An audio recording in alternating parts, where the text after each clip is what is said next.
Bienvenue sur Terre de Mission, l'émission religieuse du dimanche de TV Liberté, en ce dimanche 13 janvier, dimanche dit de la Sainte Famille. Trois invités dans notre émission. Tout d'abord, Jeanne Smith, journaliste, qui reviendra sur la personnalité de Robert Spemann, décédé le 10 décembre dernier, plutôt sous son aspect religieux. Ensuite, Alain Toulza, vice-président de la DRAC, les droits du religieux ancien combattant, défense et renouveau de l'action civique, à propos de l'exposition itinérante qu'il anime et qu'il a organisée, les religieux dans la Grande Guerre. Et enfin, Michel de Gégère, principal maître d'œuvre de la rédaction des actes de la 18e université d'été de Renaissance catholique, le mondialisme dans ses œuvres.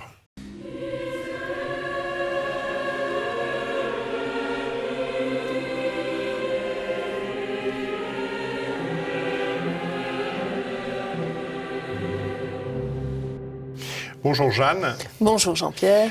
Merci de nous rejoindre. Nous avions parlé avec Philippe Maxence la semaine dernière déjà du dossier de Robert Spemann, mais plutôt sous son aspect biographique et philosophique. Nous allons plus nous attacher à l'aspect religieux de sa personnalité. Ses parents se convertissent alors qu'il a 3 ans. Dans quel climat religieux a-t-il été élevé ? Eh bien, on peut supposer que ses parents qui ont été amenés à la fois depuis un athéisme radical ont eu à cœur de lui enseigner la foi. Le petit Robert Spemann est baptisé à l'âge de 3 ans au moment de la conversion de ses parents, et sa mère est très malade au cours des 6 premières années après ce baptême, j'imagine, mais Spemann était très discret sur sa vie personnelle. J'imagine que la notion des fins dernières de Dieu était forcément extrêmement présente. Et lorsque Madame Spemann, qui s'appelle Ruth Kramer, elle était danseuse d'avant-garde, c'est quand même assez amusant de le souligner, avant cette conversion, eh bien lorsqu'elle meurt, Robert se trouve seul avec son père, qui lui va entamer des études de théologie et de séminaire, et comme nous l'avons vu avec Philippe Maxence la semaine dernière, il est ordonné prêtre lorsque Robert Spemann a 15 ans. A-t-on interrogé le jeune Robert pour savoir s'il en était d'accord? Je n'en sais rien. Ce que je sais, c'est qu'on l'appelle communément le fils de l'aumônier, puisque son père est aumônier dans un lycée-gymnase, comme on dit, donc classique, à Dorsten en Allemagne, et le jeune Robert est avec son père. On ne peut que conjecturer sur ce que ces deux hommes-là se sont dit, ce que l'un a transmis à l'autre, mais ce que je trouve très intéressant, c'est que Heinrich Spemann, le père de Robert, qui était un intellectuel, il a beaucoup écrit, il a opté pour des positions plutôt de gauche dans l'Église. Et c'est vraiment assez étonnant parce que, en réalité, le jeune Robert va au fil des ans, et même assez rapidement, prendre le contre-pied de cela, même si cela ne se présente pas sous forme d'opposition. Et alors justement, quelle influence est-ce que Robert Spemann, dans ce qu'il a écrit, parle de l'influence de son père sur sa démarche? Alors là, je dois avouer que je n'ai rien trouvé, et j'aurais voulu interroger le fils de Robert Spemann, qui suit dans les traces de son père. Il est psychiatre, il a une clinique de psychiatrie, il fait également partie de la nouvelle académie de l'Académie Jean-Paul II pour la vie humaine, qui a été fondée à la suite du bouleversement de l'Académie pontificale pour la vie. Pourquoi j'en parle? Parce que Robert Spemann a fait partie de cette Académie Jean-Paul II. Il était proche conseiller de Jean-Paul II et il est devenu proche ami de Benoît XVI. Et Robert Spemann fait partie de ceux qui, fin 2016, ont été éjectés de l'Académie pontificale pour la vie par le pape François. Alors au moment du concile, Robert Spemann est déjà un homme mûr, il a dépassé 30 ans, c'est un homme adulte. Quel regard porte-t-il alors sur le concile et ensuite sur l'après-concile? Alors, sur le concile, il faut peut-être attendre la fin de sa vie pour qu'il s'exprime de manière très critique, mais on comprend bien que ces propos sont le fruit d'une expérience à partir de la mise en œuvre de ce concile. Et en 2012, il donne un entretien au journal allemand Die Welt pour dire que le Concile Vatican II a été pour lui l'époque du déclin de l'Église. Le Concile Vatican II, dit-il, a abouti à un relâchement des catholiques, du catholicisme, et en fait, pour lui, c'est une affaire qui est finie, qui a fané comme une fleur, qui ne s'est pas épanouie comme elle aurait dû le faire, ou aurait pu si ça avait été autre chose. Pour Robert Spemann, il exprime cela très, très fortement en 2012, donc avec tout le recul des ans, il y voit l'adaptation de la révolution culturelle dans le domaine ecclésial, une adaptation de l'Église au monde dans ses évolutions en Occident, et il reproche à l'Église d'avoir trop recherché l'harmonie. Il dit aujourd'hui, nous prions pour nos ennemis, mais nous n'avons plus le droit de les désigner. Je dis cela, bon, je condense un peu son propos. Robert Spemann estime que l'Église, en fait, s'est mise trop au goût du monde, et on retrouvera cette attitude, je dirais, sainement critique dans les interrogations qu'il pose à propos de l'exhortation Amoris Laetitia et d'autres prises de décision de la part du pape François. Alors, à la fin de sa vie, il s'est également fait connaître sur des positions par rapport à la liturgie. Quel est son rapport à la liturgie? Alors, intéressant, Robert Spemann raconte dans une vidéo en allemand quel a été son premier contact avec la liturgie traditionnelle. Il raconte que c'était en Allemagne, il était avec sa femme Coralie. Robert Spemann a pensé un moment se faire moine quand il était jeune, mais il se mariera, il aura 3 enfants, et avec sa femme, il assiste à une messe célébrée par un prêtre de la Fraternité Saint-Pidis dans un hangar. Ça, nous sommes dans l'époque pré-motu proprio. Comment il avait échoué là? Et comment avait-il échoué là? Il ne le raconte pas, mais en tout cas, il raconte son bouleversement. Il dit, il verse des larmes en voyant cette liturgie qui, pour lui, a un sens qu'il ne trouve plus. Mais c'est une liturgie qu'il avait connue par rapport à son âge. C'est bien ce qu'on peut se dire, mais il a sans doute fait-il partie de ces personnes qui, peu à peu, se sont, comme la grenouille dans l'eau tiède puis bouillante, s'habituent. Et puis là, il a eu le choc de la découverte d'une liturgie tournée vers Dieu. Et pour lui, c'est quelque chose d'absolument essentiel. En 1997, Robert Spemann donne un entretien à l'abbé Claude Barthes, que nos spectateurs connaissent bien. Et il lui explique, vous savez, il vaut mieux une messe. J'ai de nombreuses raisons d'apprécier le latin, dit-il, mais ce n'est pas la question la plus fondamentale. Pour ma part, j'aimerais mieux une messe traditionnelle dite en allemand à une nouvelle messe dite en latin. Et pourquoi? Notamment parce que la messe traditionnelle est tournée vers Dieu. Il raconte l'anecdote d'un petit garçon qu'il a vu assistant à une procession de la fête Dieu où le célébrant, et bien sûr à la fête Dieu on est devant le Saint-Sacrement, le célébrant se retourne et dit une prière en regardant la foule. Robert Spemann dit je me suis dit que si un enfant voyait cela, il lui serait désormais impossible de croire que le Seigneur est présent dans la Sainte Hostie, car les petits savent très bien que lorsqu'on parle à quelqu'un, on ne lui tourne pas le dos. Donc je crois que Spemann est l'homme des idées simples, contrairement à ce qu'on pourrait croire. C'est un philosophe qui aime exprimer les vérités que nous avons en nous, que nous ne savons peut-être pas exprimer, mais il veut les exprimer de manière claire, afin que chacun puisse se dire « Ah oui, c'est vrai ». C'est cela que je pense. Alors, quelle a été la nature de ces contacts avec le cardinal Ratzinger d'abord et puis Benoît XVI ensuite? Alors, avec le cardinal, je crois que les rapports sont ceux d'un conseiller, mais en 2006, donc, le cardinal Ratzinger est déjà le pape Benoît XVI. Je crois que les rapports se rapprochent encore, si je puis dire, à ce moment-là. Et les deux hommes qui sont contemporains deviendront en effet très amis. Et Robert Spemann, actif jusqu'à la fin de sa vie. En 2018, il écrivait encore une préface à un livre de Martin Mosbach sur la liturgie. Une nouvelle préface. Eh bien, Robert Spemann assiste tous les ans à la Schulerkreis du pape émérite, ou à l'époque du pape régnant, où l'on débat de questions de théologie et de philosophie. Et les deux hommes, donc, on sait qu'ils ont des rapports... Grande complicité, amitié. Eh bien, merci infiniment de toutes ces précisions. Merci Jean-Pierre. Jeanne.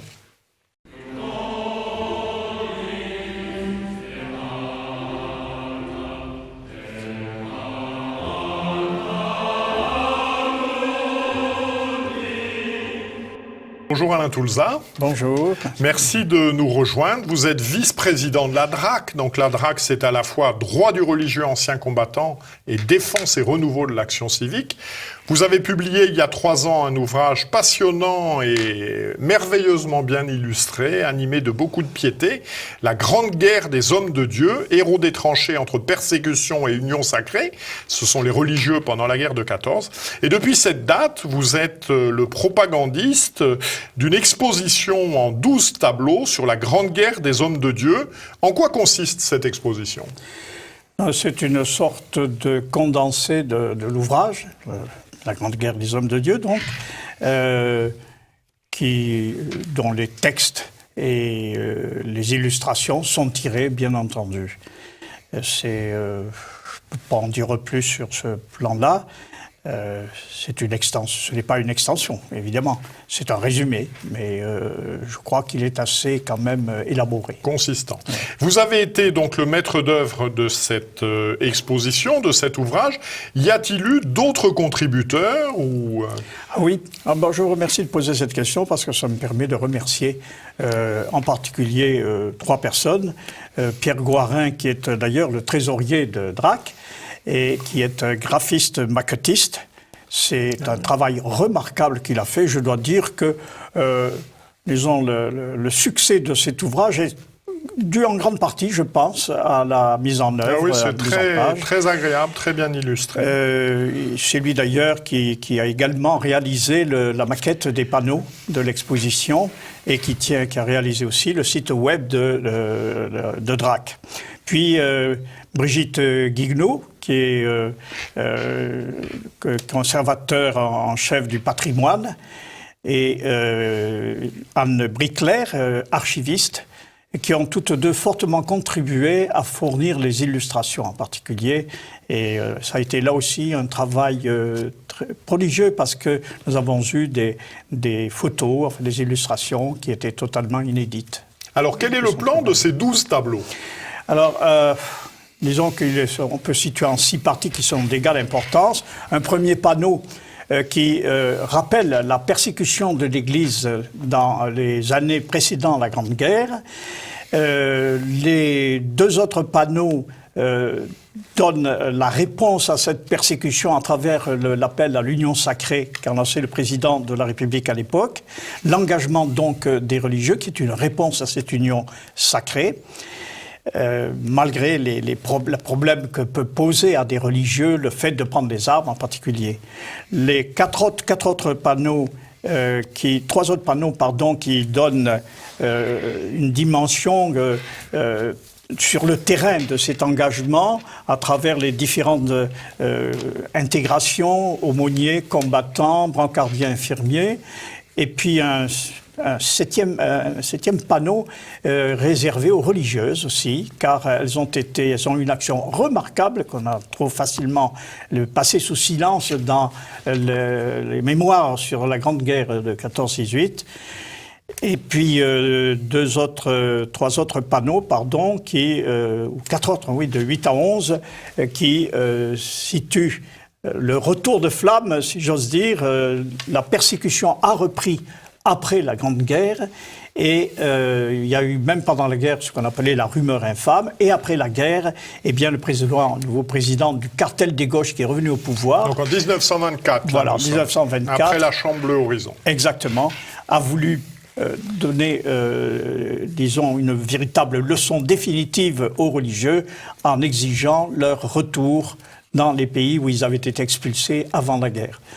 Et c'est la narration un petit peu du combat qui a été mené par ces religieux à travers toute la France, grâce à la DRAC qu'ils avaient constituée, qu'ils avaient créée eux-mêmes. C'est une création des religieux. Et parmi ces combattants, le père Doncoeur, dont un panneau restitue intégralement la lettre magnifique « Nous ne partirons pas », lettre ouverte au président Édouard Herriot. Et enfin, le dernier panneau, et puis donc ces panneaux situent ce combat de DRAC à travers les manifestations, les ouvrages, les publications, enfin. Et puis le dernier panneau, donc c'est celui qui montre quelle est l'action de DRAC en ce moment, la coupe d'éloquence annuelle, qui est le moment phare de la vie de DRAC, et puis l'action que je mène personnellement. Voilà. Alors en voyant, je le complète, vous êtes juriste, vous le savez bien évidemment, que les lois d'expulsion n'ont plus été appliquées à partir de la guerre de 14, mais n'ont pas été abrogées. C'est-à-dire qu'en 1924, le cartel des gauches s'est contenté de dire on va réappliquer la loi qui n'a pas été supprimée. Elles ont été suspendues. Suspendues la durée de la guerre, et puis la Chambre bleue Horizon n'était pas revenue sur ces lois. Elle avait permis qu'ils réintègrent leur monastère et leur couvent. Alors, à qui est destinée cette exposition? Qu'est-ce que vous avez déjà fait? Comment peut-on s'adresser à vous si on est intéressé pour avoir cette exposition chez soi? Beaucoup de questions. Alors, je vais répondre d'abord à qui est-elle destinée? À tout public. De toute façon, il ne faut pas se faire d'illusions. Ce sont des publics chrétiens, essentiellement, catholiques aussi, plus précisément. De tous âges, mais j'avoue vouloir privilégier essentiellement la jeunesse qui n'a rien reçu de ce point de vue. Et donc cette exposition et les conférences que je donne sont accueillies essentiellement par des mairies bienveillantes, disons, des paroisses bienveillantes aussi, car il y en a qui ne le sont pas forcément, et puis diverses structures. Donc, je peux donner une idée par exemple, du vous avez chant déjà fait, bien sûr. Elle a été, par exemple, dans 2 cathédrales. Celle de Verdun, du 21 février 2016, qui est la date mémoire des premiers obus de l'invasion de Verdun. Elle y est restée 3 mois, donc jusqu'au 29 mai, date de cette année, date de commémoration de la bataille de Verdun. 10 paroisses ont accueilli également cette exposition. Au total, à l'heure actuelle, on avait près de 50 manifestations. 10 paroisses l'ont accueillie pour l'instant. 8 mairies, dont 2 dirigées par un maire de gauche. 2 universités, l'Institut universitaire Saint-Pie-X et l'ICES de La Roche-sur-Yon, qu'on ne présente plus. 9 établissements scolaires, 11 colloques, manifestations diverses. Alors, je me permets de rappeler en particulier que Renaissance catholique, sur votre invitation, a accueilli cette exposition il y a 2 ans. Et d'autres... également un organisme qui s'occupe de préparer le pèlerinage de Chartres m'a permis d'avoir un accès donc à tous les cadres de ce pèlerinage. Enfin, des colloques, des associations qui nous accueillent également. 2 fois les panneaux, car nous avons 3 jeux de panneaux maintenant, tellement il est demandé.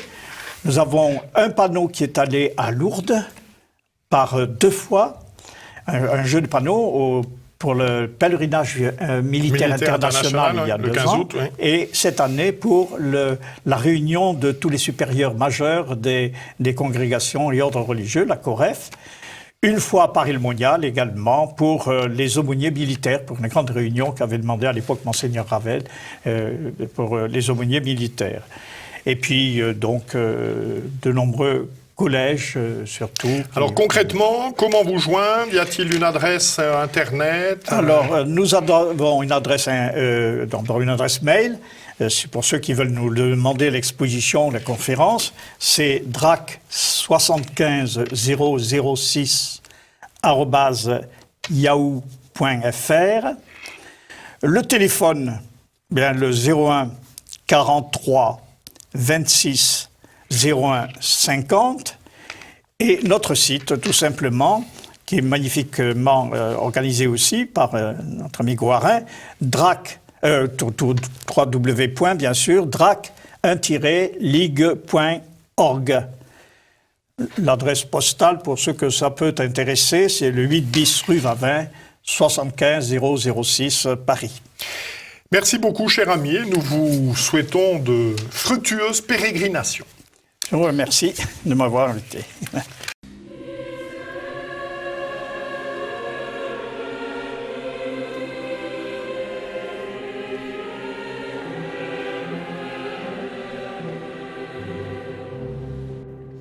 Merci Michel de Gégère de nous rejoindre. Donc vous avez été le maître d'œuvre de la publication des actes de la 18e Université d'été de Renaissance catholique qui s'intitule « Le mondialisme dans ses œuvres ». Alors c'est quoi le mondialisme et est-ce que c'est différent de la mondialisation ?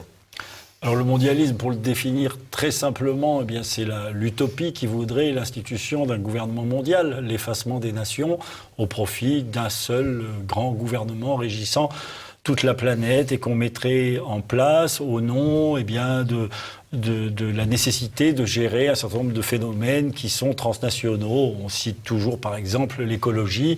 C'est vrai qu'il est vain d'arrêter les nuages radioactifs aux frontières et il faut une coopération internationale pour régler un certain nombre de problèmes écologiques, le réchauffement de la planète ou autres. Toutes choses qui sont d'ailleurs très souvent mises en avant par les médias pour justifier non seulement la coopération internationale, mais au-delà, la mise en place d'un gouvernement mondial. Alors, gouvernement mondial, en réalité, c'est une utopie qui est tellement lointaine, tellement difficile à mettre en œuvre que il n'est pas pour demain. Mais ce qui se met en place, c'est une espèce de gouvernance mondiale. C'est quelque chose d'un petit peu plus liquide, d'un petit peu plus vague. L'essentiel du projet mondialiste, au stade où nous le voyons se développer, c'est un projet d'effacement des nations au profit, non pas d'un gouvernement structuré, c'est très difficile de mettre en place un gouvernement, il n'y a pas un peuple mondial, etc. Mais on peut, par la multiplication des instances internationales, par le poids accordé aux lobbies internationaux, le poids accordé à certaines entreprises transnationales, on peut petit à petit eh bien, transformer les États en des courroies de transmission, des relais de la gouvernance d'une élite internationale qui, peu à peu, dicte sa volonté aux États au nom de la nécessité économique, au nom de la nécessité écologique, etc. Et on voit que le mondialisme, en cela, c'est pas seulement un système de gouvernement, c'est une philosophie politique qui est au fond la philosophie politique qui était celle des fondateurs des États-Unis, qui sont donc ces réformés, ces puritains qui ont été chassés d'Angleterre et qui, arrivant sur la terre vierge qu'était le Nouveau Monde, eh bien, ont voulu répudier tout ce qui était l'héritage de l'Ancien Monde qui, avec ses nations, avec son catholicisme dominant, avait été fauteur de guerre, d'affrontements, d'inégalités, d'injustice. On allait sur une table rase fonder une utopie nouvelle qui est que chacun serait libre, qu'on ne connaîtrait plus que des individus et que les seules associations politiques que l'on connaîtrait ne seraient pas héritées de la tradition, héritées de l'usage, inspirées par une conception du sacré, mais uniquement la libre association, le libre contrat des individus entre eux.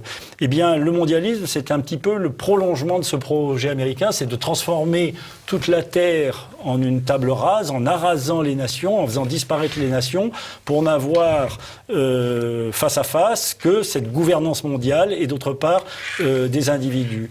Or, ces individus, une fois que vous les avez privés de leur enracinement, de leur nationalité, de leur religion, de leurs habitudes, ce qui est l'essence du projet mondialiste, pour ne garder entre eux que ce qu'ils ont de commun, eh bien, qu'est-ce qu'ils ont de commun? C'est leurs besoins matériels. Et donc, dans le projet mondialiste, vous avez en même temps une philosophie qui réduit l'homme à ses nécessités matérielles. C'est une vision matérialiste et utilitariste de l'humanité qui débouche sur le primat de l'économie. L'idée, c'est que, au fond, il y a eu des guerres autrefois parce que, justement, les hommes avaient des usages, avaient des coutumes, avaient des traditions, avaient des nationalités qui étaient opposées, qui les amenaient à se combattre. Alors, tous les slogans qu'on a pu entendre, le nationalisme, c'est la guerre, ça c'était François Mitterrand, ou ce que l'on entend plus près de nous, c'est la religion, c'est les religions, c'est la guerre, le phénomène religieux doit être cantonné étroitement dans la sphère privée pour ne pas devenir violent.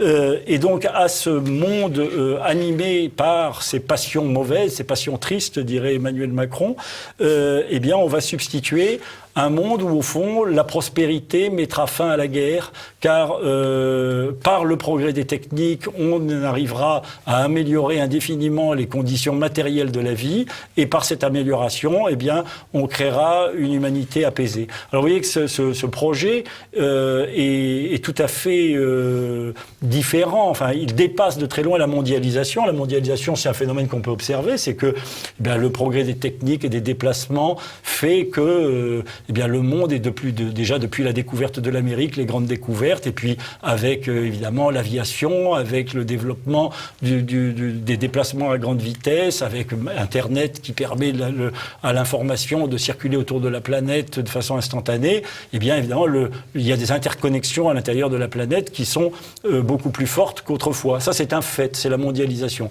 Le mondialisme, c'est autre chose, c'est un projet utopique, idéologique qui se greffe sur cette réalité pour faire aboutir cette société où l'homme n'aspire plus qu'à des biens matériels et où il n'est plus qu'un individu libre de tout lien et s'associant au gré de ses besoins par le contrat.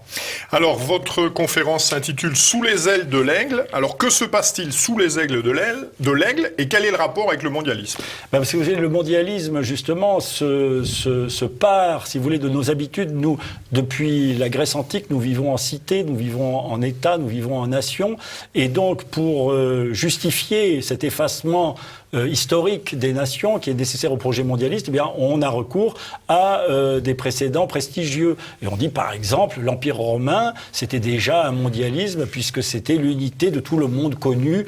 À l'époque, il était bordé par la forêt germanique au nord, par le désert au sud, mais tout ce qui était civilisé vivait de façon prospère dans une unité politique qui avait assuré la prospérité et la grandeur de la civilisation. Et donc, c'est un précédent tout à fait encourageant pour le mondialisme. Alors j'ai fait une conférence sur ce sujet, donc dans cette université consacrée au mondialisme, pour montrer toute la différence entre ce qu'avait été l'Empire romain et le projet mondialiste, en ce sens que d'abord, si vous voulez, l'Empire romain est effectivement une mondialisation, mais c'est une mondialisation qui respecte l'autonomie des cités. C'est une chose qui est finalement pas tellement connue du grand public, qui a une vision un petit peu approximative de l'histoire romaine, c'est que les Romains n'ont pas abrogé l'autonomie des cités. Au contraire, dans les pays barbares qu'ils ont conquis, ils ont créé des cités, ils ont créé des frontières, ils ont inventé le cadastre, ils ont limité les territoires des cités les unes par rapport aux autres pour demander aux populations qu'ils avaient conquis de vivre dans l'autonomie et simplement dans la paix les unes avec les autres. Et puis, la romanisation a répandu le latin, au moins dans la partie occidentale de l'Empire, tout en respectant le grec dans la partie orientale. Pourquoi ? Alors, évidemment, l'analogie qui vient à l'esprit, c'est l'analogie avec l'anglais qui maintenant se répand. Pourquoi l'anglais se répand ? Pour être la langue du commerce, pour être la langue de l'échange commercial. Les Romains ne diffusent pas du tout le latin pour favoriser le commerce, ils diffusent le latin pour favoriser l'étude des belles lettres, parce qu'ils pensent que les belles lettres élèvent l'âme, parce que justement, l'homme n'est pas un être matériel, et que par la lecture des grands classiques, eh bien, il va perfectionner son âme, s'initier aux grands cas de conscience, s'initier au tragique de la condition humaine, et on produira par l'éducation un homme qui ira en s'améliorant, en cultivant les richesses de son âme. Donc vous voyez que le projet d'empire qui est constitué de cités autonomes et qui cultive son âme spirituelle est tout à fait différent du projet mondialiste contemporain. Alors, quels sont les autres contributeurs de ces actes et de quoi traitent-ils ?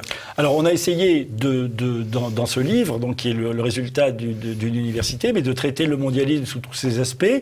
Donc, d'une part, en montrant les précédents, en montrant en quoi, comme justement l'Empire romain, mais aussi la chrétienté médiévale, pour des raisons analogues, montrer en quoi la chrétienté médiévale n'était pas du tout un précédent qui puisse justifier le mondialisme. On a essayé de discerner quelles étaient les racines philosophiques, intellectuelles de cette utopie mondialiste, en explorant les Lumières avec Claude Rousseau, en explorant la métaphysique qui est derrière le mondialisme avec Maxence Écart, et puis la pensée américaine avec Philippe Conrad, comment le mondialisme est finalement le prolongement de la destinée manifeste que se reconnaissent les États-Unis. Et puis on a voulu étudier aussi quels étaient les instruments de ce mondialisme, avec à la fois le phénomène des clubs, la Trilatérale, le Bilderberg, le CFR, tous ces clubs, toute cette mouvance qui crée la gouvernance mondiale petit à petit et transforme les États en ces courroies de transmission. Ça, c'est Arnaud de Lassus qui avait consacré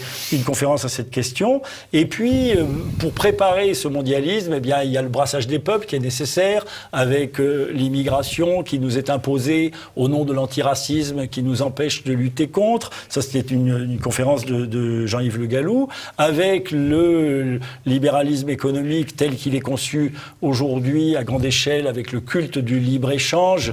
Michel Sarlon-Malasser donc étudie la dimension économique du mondialisme, et puis la dimension européenne, comment l'Europe, l'Union européenne telle qu'elle a été conçue, ou en tout cas telle qu'elle a évolué, n'est pas du tout une Europe puissance qui serait une nation de substitution aux anciennes nations réputées épuisées, mais au contraire un cheval de Troie du mondialisme, une étape vers la disparition des frontières, à tel point que l'Union européenne revendique le fait de ne pas avoir de frontières extérieures et d'empêcher tout ce qui empêche la circulation des hommes, des biens, des personnes, dedans, mais aussi à l'extérieur de l'Union européenne. Une conférence de Bruno Gollnisch qui avait profité de son expérience de député européen pour faire le point sur tout cela. Et puis nous avons, étant une association catholique, Renaissance catholique, avait demandé à un prêtre, l'abbé Bruno Schaeffer, qui est mort depuis, eh bien de faire le point sur le magistère de l'Église vis-à-vis du mondialisme. Qu'est-ce que les papes nous ont dit du mondialisme? Quelles critiques en ont-elles faites? Quelles concessions lui ont-elles faites? Et on terminé avec une conférence du président de l'association, Jean-Pierre Maugendre, qui essayait de réfléchir sur les moyens que nous avons de revivifier nos identités nationales et notre identité chrétienne pour faire face au mondialisme. Merci beaucoup, cher ami. Donc, je vous renvoie, je crois, je ne peux pas mieux faire, à cet ouvrage qui répond, me semble-t-il, aux problématiques d'aujourd'hui. En particulier, il est certain que la crise des Gilets jaunes à laquelle nous sommes confrontés, il y a des liens avec le mondialisme. Merci infiniment donc, et nous nous retrouvons donc le 20 janvier prochain pour l'émission qui sera animée par Guillaume de Thiolois. D'ici là, bon dimanche à tous, et que Dieu, qui est Père, Fils et Saint-Esprit, nous garde.